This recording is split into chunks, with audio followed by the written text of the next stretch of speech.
Hello friends, good morning. Welcome to சமைக்கலாமா channel. நம்ம இன்றைக்கி ஒரு Easter special appam with stew பண்ண போகிறோம். நம்ம அந்த இதை செய்ய ஆரம்பிச்சிடலாம். அதுக்கு நான் அடுப்பில் ஒரு சின்ன குக்கர் வச்சுருக்கிறேன். அதில் ஒரு பெரிய வெங்காயம் கட் பண்ணது, அது கூடவே 3 பச்சை மிளகாய் கீறினது அதை போட்டுக்கிறேன். குக்கரில் ஒரு கைப்பிடி பச்சை பட்டாணி எடுத்து வச்சுருக்கிறேன், அதை போட்டுக்கலாம். ஒரு 20 பீன்ஸ் இப்படி கட் பண்ணி வச்சுருக்கிறேன், அதை சேர்த்துக்கலாம். ஒரு 2 பெரிய கேரட்டு ஸ்கொயர் ஷேப்பில் கட் பண்ணி வச்சுருக்கிறேன், அதையும் சேர்த்துடலாம். இந்த வெஜிடபிள் எல்லாம் வாஷ் பண்ணி கட் பண்ணி வச்சுருக்கேன் ஃப்ரெண்ட்ஸ்.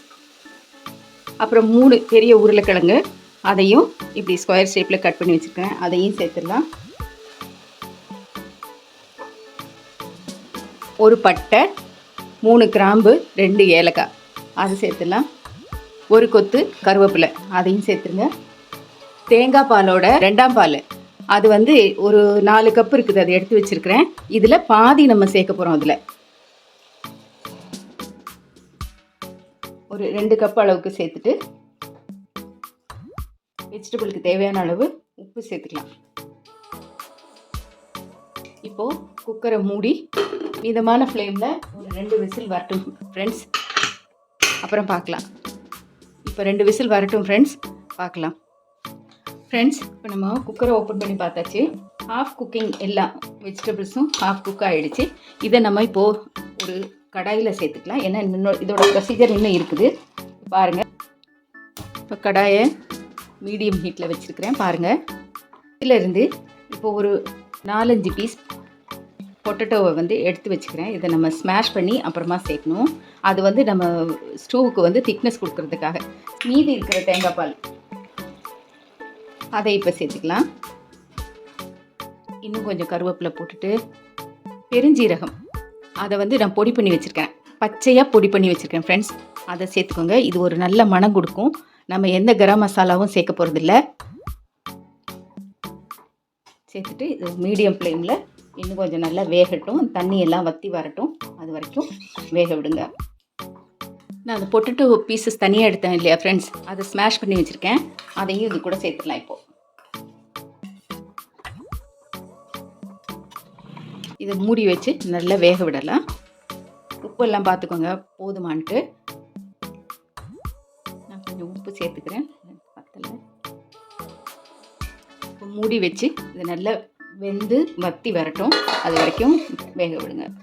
பாருங்கள், நல்ல வெஜிடபிள் எல்லாம் நல்லா குக்காகி அந்த தேங்காய் பால் நம்ம ஊற்றுனதெல்லாம் வற்றியும் வந்துடுச்சு. இப்போது நம்ம ஸ்டவ்வை சிம்மில் வச்சிடணும். 1ஆம் பால் தேங்காய் பால் எடுத்துருக்கோம் இல்லையா, அதை இதில் ஊற்றிட வேண்டியதான். அடுப்பு சிம்மில் வச்சுக்கோங்க, மறக்காமல் அதை செஞ்சுடுங்க. இதை இப்போ கொதிக்க விடக்கூடாது. நம்ம இப்போது 1ஆம் பால் ஊற்றிட்டு இதை நல்லா மிக்ஸ் பண்ணி விட்டுற வேண்டியதுதான். 2 மினிட்ஸு இதை நல்லா மிக்ஸ் பண்ணி விட்டுட்டே இருங்க, கொதிக்க விடாதீங்க.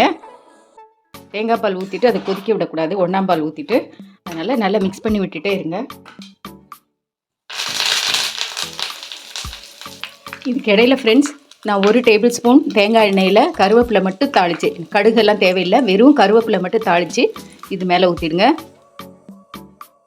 அப்புறம் நான் ஃப்ரெஷ்ஷாக பெப்பர் க்ரஷ் பண்ணி வச்சுருக்கேன், அது 1 டேபிள் ஸ்பூன், அதையும் இது மேலே தூவிடுங்க. இது எல்லாத்தையும் ஒரு 2 நிமிஷம் சிம்மிலேயே ஒரு 2 நிமிஷம் இருக்கட்டும். எல்லா காய்கறியும் வெந்து, ஆனால் அதே சமயம் தனித்தனியாகவும் நமக்கு பார்க்குறதுக்கு கிடைக்கும், குழஞ்சி போகலை. இந்த மாதிரி தான் நம்ம வேக வச்சு எடுக்கணும். எல்லாம் குழஞ்சும் போயிடக்கூடாது, அதே சமயம் நல்ல பருவத்துக்கு வெந்தும் இருக்கணும். இப்போ நம்ம இது ரெடி ஆகிடுச்சு ஃப்ரெண்ட்ஸ். ஸ்டவ் ஆஃப் பண்ணிடலாம். ஆஃப் பண்ணிவிட்டு இதை அப்படியே வச்சிடலாம். இனி ஆப்பம் எப்படி செய்கிறதுன்னு காமிக்கிறேன் நான் உங்களுக்கு.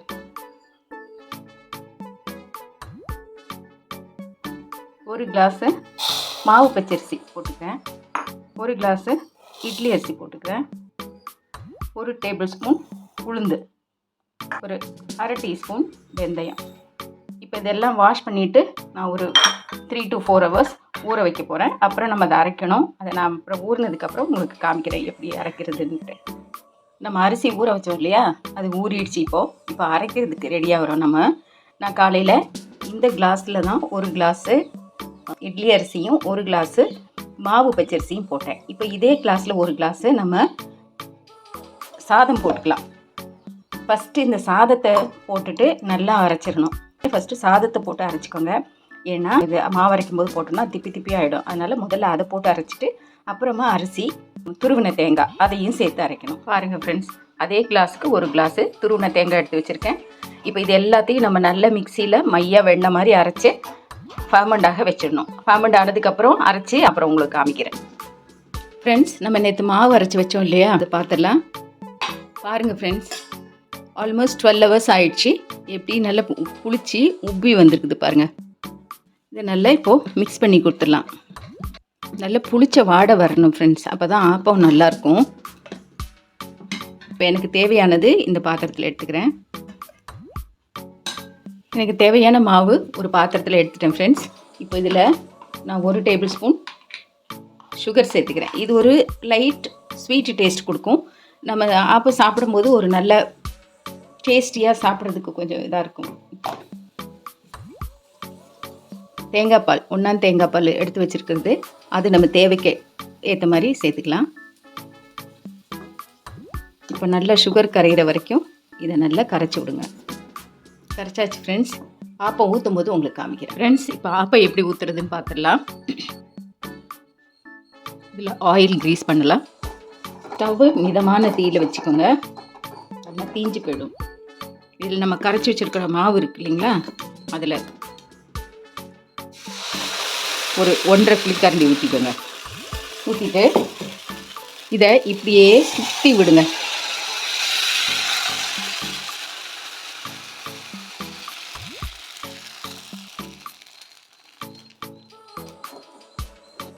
சுற்றிட்டு நடுவுலையும் கொஞ்சம் இருக்கிற மாதிரி பார்த்துக்கோங்க. அப்புறம் சுற்றிலும் கொஞ்சம் எண்ணெய் ஊற்றிக்கோங்க. மூடி வச்சிடலாம், வேகட்டும் ஃப்ரெண்ட்ஸ். காமிக்கிறேன் அப்புறம். ஃப்ரெண்ட்ஸ், இப்போ பார்த்துடலாம், வெந்துச்சு. எடுத்துடலாம் நம்ம. இப்போது பாருங்கள், நம்மளோட சுவையான appam and vegetable stew ready friends. நான் சொன்ன அந்த சின்ன சின்ன டிப்ஸ் எல்லாம் நல்லா ஞாபகம் வச்சுட்டு செய்யுங்க. இதே மாதிரி நல்லா உங்களுக்கும் வரும். செஞ்சு உங்கள் வீட்டில் சாப்பிட்டு பாருங்கள். எப்படி இருக்குன்னு கமெண்டில் சொல்லுங்கள் ஃப்ரெண்ட்ஸ்.